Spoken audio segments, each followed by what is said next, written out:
Good morning, race fans. Total Control 871. What up? Alright, today is going to be the final installment to the EHT Aftermath Hit and Run. I wanted to give some context.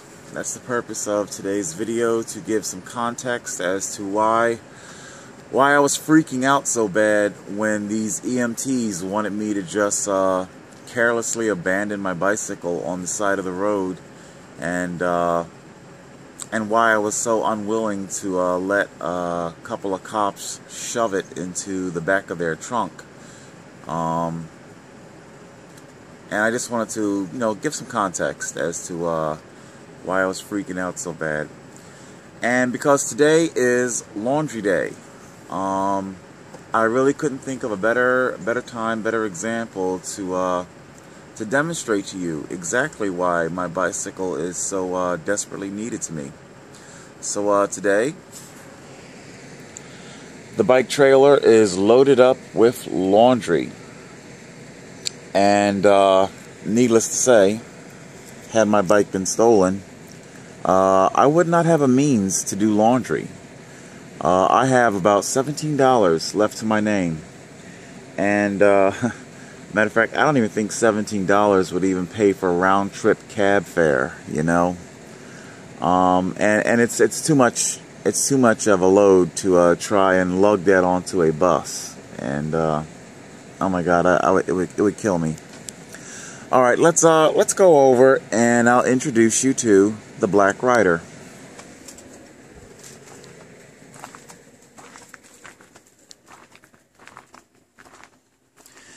And there she is, my beloved baby, affectionately dubbed the Black Rider.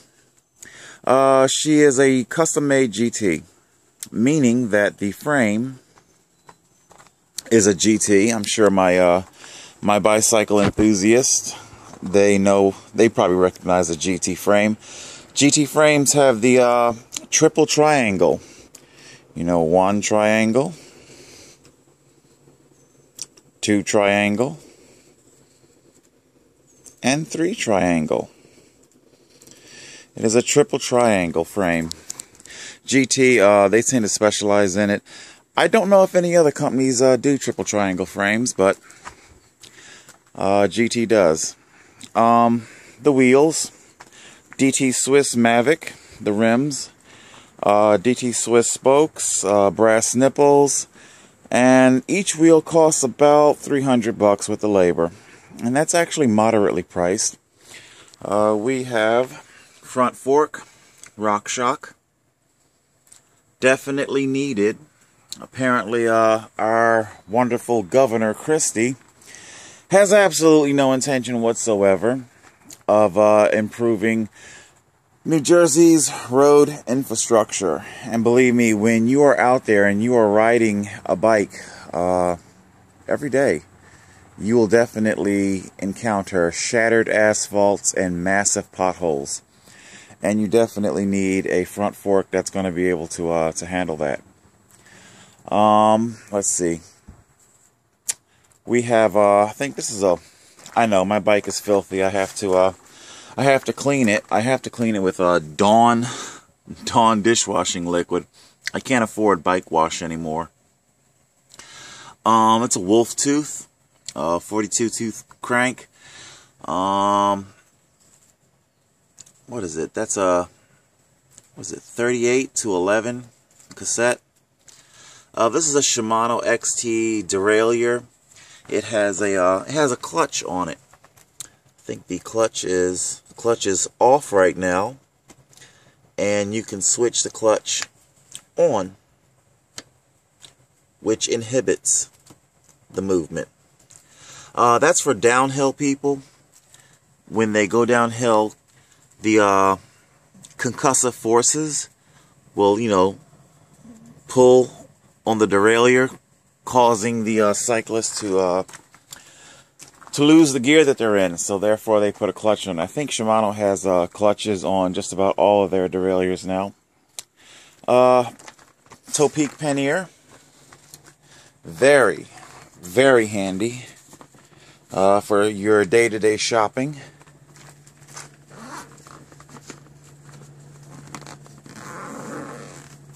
Day-to-day shopping. Pretty deep. You can carry a lot. And of course, the top trunk part.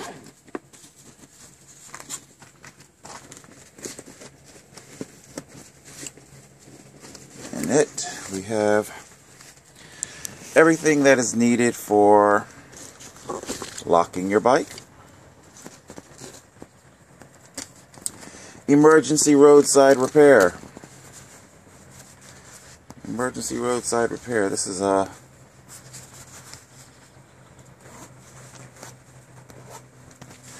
pretty cool, actually. In here we have our tire levers and CO2 inflators. Now, I do have a bicycle pump. I don't know if you can see that. It's a pump that's strapped to the bike. I don't know if you can see that or not. But it's but for the inflators are really cool because you just screw them in to onto this little doohickey.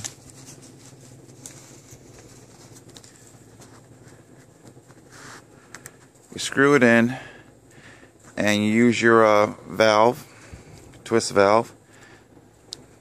You put it onto your stem of your bike and it inflates. So that's really cool. And of course, we always carry a spare tube, tire levers, multi-tool,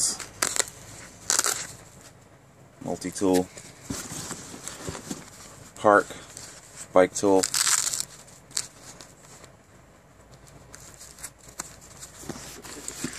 So there you go. We got a cable lock.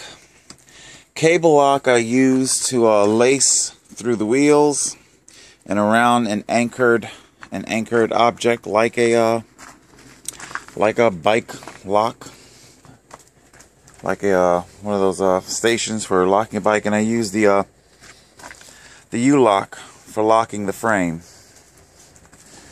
And I never like to leave my bike. You know, they have a saying in the cycling community: the best lock is no lock, because you don't ever really want to leave your bike anywhere.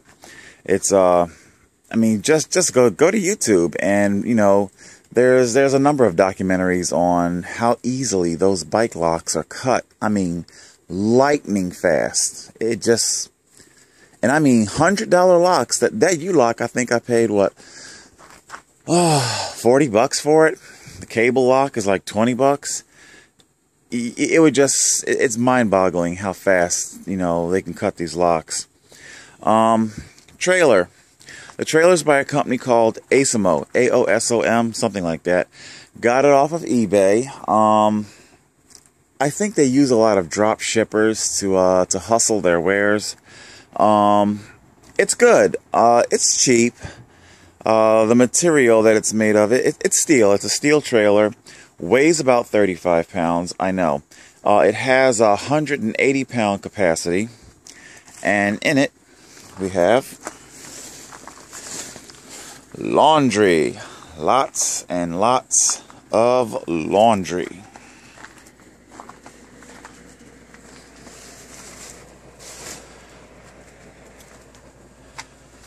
And she's hitched. She hitches up right there.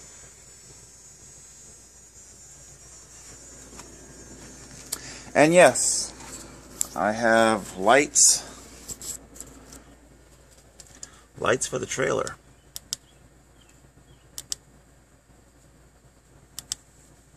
Both front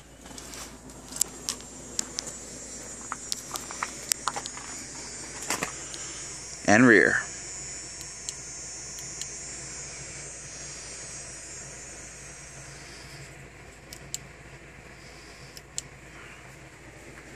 And that's on both sides, in front and back. This is why I need my bike so bad. I have to do laundry. I have to go shopping. I have to make my doctor's appointments. And without this bike, none of that's going to happen. Let's see. Also have, this is a Cat Eye Nano Plus. 600 lumens. I think that's the 300 lumen. 600 lumen high setting. Very, very bright at night. Very, very bright at night.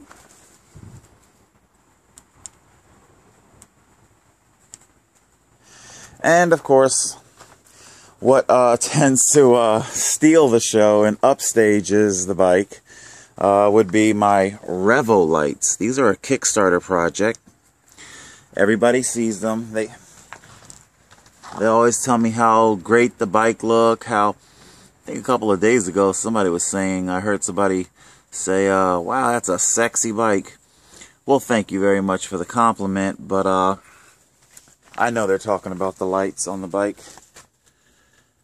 You know. Lithium rechargeable battery hub straps to the hub of the wheel, on-off switch.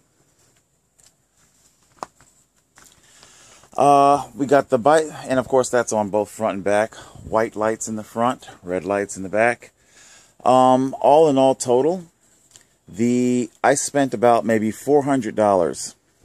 That's about it's about $200 for the light rings on the wheels. 180 maybe, 170 for the Cat Eye, and I think I paid like $30 for, this is a Bontrager Blinky. Bontrager Blinky. It's about 45 lumens, I think.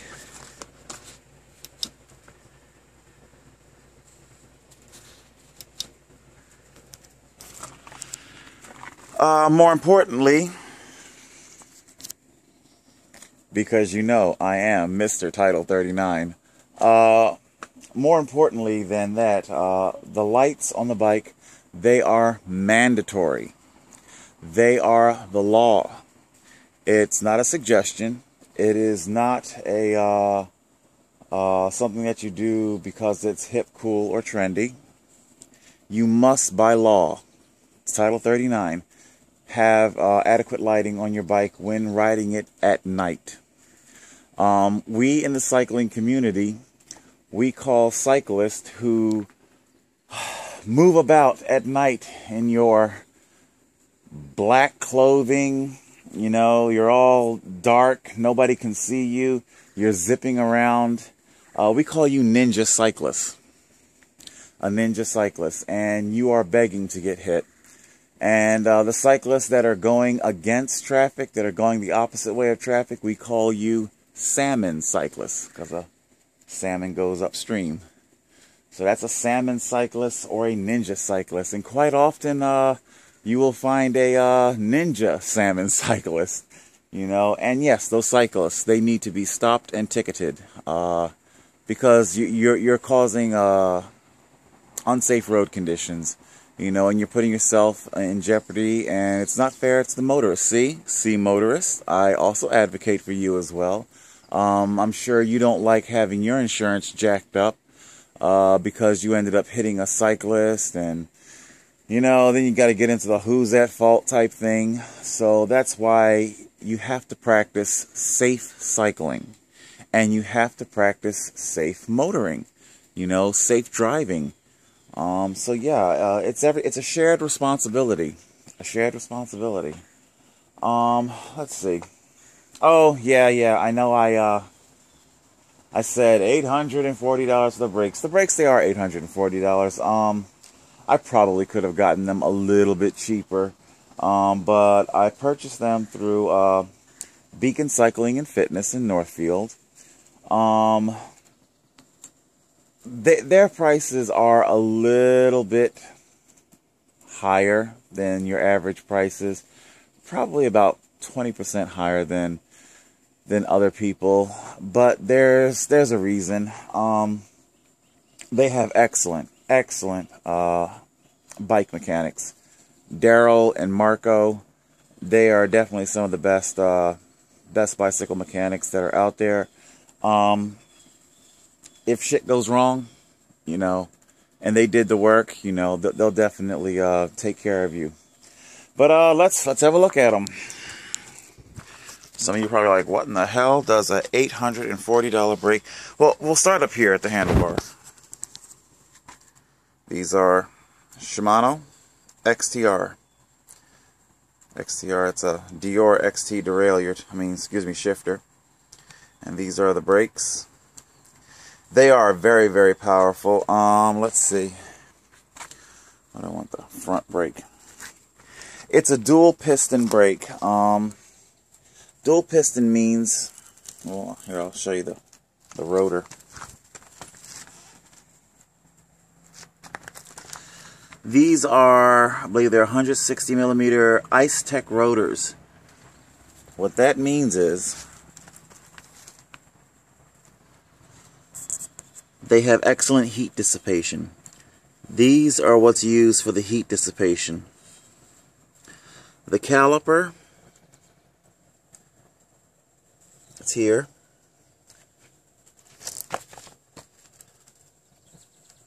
And like I said, it's a dual piston.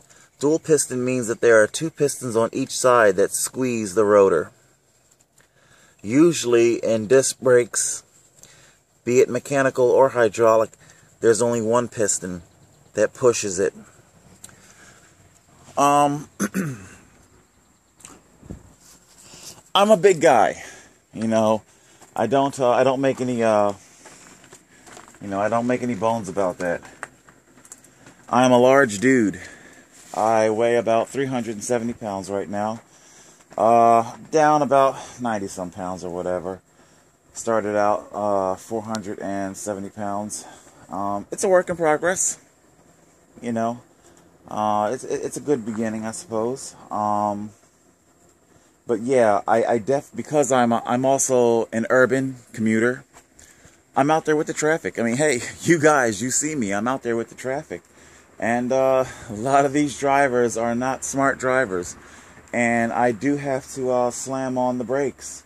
And that is both me, 370-pound man. You have cargo. I could be hauling anywhere from 50 or 100 pounds cargo. And the bike itself, this bike is not a light bike. It is not a light bike. That bike weighs about maybe,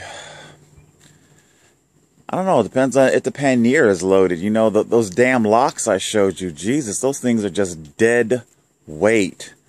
This bike can weigh as much as like 40 pounds. Oh yeah, speaking of the dead weight. Oh yeah, here we go. We're going to talk about it. My little, well, not so little, the knife. What is this, Gerber, Bear Grylls. What do you expect? I live on a fucking farm. I have to camp. I pitch tents.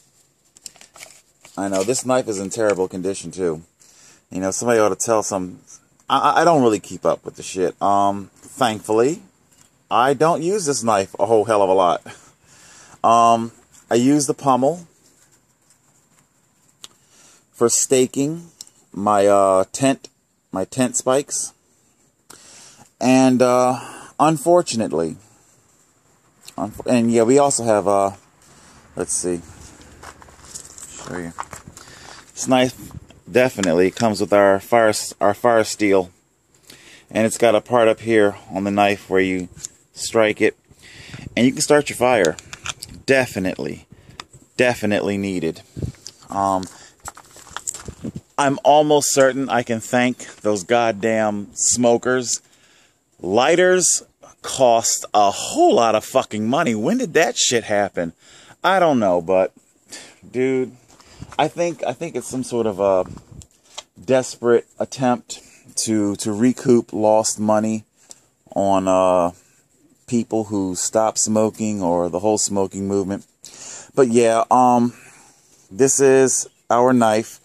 I'm sorry to say also, but I know I'm gonna catch shit for this. Rogue dogs. You guys, I know they're your baby. I know you think that they wouldn't hurt a fly, but they get out. They get loose. You become lax with your leash laws, and they're going to attack. I'm not talking about small dogs here. I'm talking about large ass dogs. You know, and I've had a number of incidents where, you know, dogs attack. You know, and also well, it's not just dogs. Also, you know, I go through some pretty rough neighborhoods. See if I can straighten up the bike here. Yeah, so this is what it looks like from the cockpit. That's what we cyclists call it, our cockpit. We got a Cat-Eye Stealth 50. It's also lithium rechargeable. This thing is cool. You used to have to put a magnet on your spoke and size it right and then program the computer right and blah, blah, blah, blah, blah. But, let's see, I don't know if you can see it or not. Do you see that thing blinking? That is the satellite. This thing links to a satellite so that, and it gauges your speed. So no more tiny magnets on the spokes of your wheels. It just, you know, you can gauge your speed that way. But yeah, I have quick access to the knife should it prove necessary, and to, what did that EMT call it? A mace? Whatever. I just call it a baton. It is a baton. This is it. In case you didn't know, I am a state licensed security officer, and this is provided to me by my employer. Telescopic baton. Hold on, let me get a better hold on the thing here. That is what's known as called charging the baton. I think mine's a little bit bent. Dogs, again, when you're riding, you need to give them a quick whack. And I'm sorry to say, but there are also people that will want to hurt you. You know, people will hurt you if, according to what neighborhood you're going through, like Pleasantville, believe me, there is nothing pleasant about that motherfucker. And then my travels take me to Camden, Trenton. Need I say more? So, yeah. The brakes, the lights, the frame, the wheels, the trailer. This is my baby. It is my means of transportation. It's my means of sustaining life. Without it, oh God, you know, it's gonna be real bad, real fucking bad. So yeah, there you go. Oh, yeah, real quick. I know I said that I was going to say something about Second Amendment rights and the EMT. You know, it is a right. There is definitely a movement within the government to first of all, they're privatizing your civil rights. They use a lot of private companies to circumvent your civil rights. Such as take a movie theater. If you want to go inside that movie theater, you're going to have to surrender your Fourth Amendment rights and consent to a search. An airport. I remember when I first saw, I think it was on a Science of Tomorrow type of show, when they showed backscatter x-rays and shit, you know. And I laughed at that shit. I was like, there's no way in the world people are going to go for that. To be scanned naked to get onto a plane? No way. Stupid me. I guess I totally underestimated people's willingness to surrender their civil rights, you know. And you're going to consent to that invasive search. in order to use those aircraft. And it just goes on from there. One of the things I want to say, though, because I know they were talking about, oh, you can't bring a weapon onto an ambulance, blah, blah, blah. Well, like I said, to bear arms, it is a Second Amendment right. It's not a privilege. It's a right. And seeing as how it is a right, what if somebody had AIDS? Okay? What if an EMT wanted to refuse transport to somebody because they have AIDS? You know, could that be legalized? It's a threat to their health. I'm just saying. So if you're going to take that kind of a stance, where an EMT can object and refuse transport because they feel they are threatened, you know, when's that slippery slope going to come to an end? Can they suddenly say, oh, I'm not going to that neighborhood. Too dangerous. It's a threat.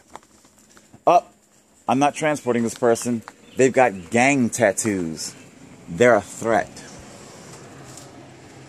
So, I know there are a lot of people out there who are in support of the EMT.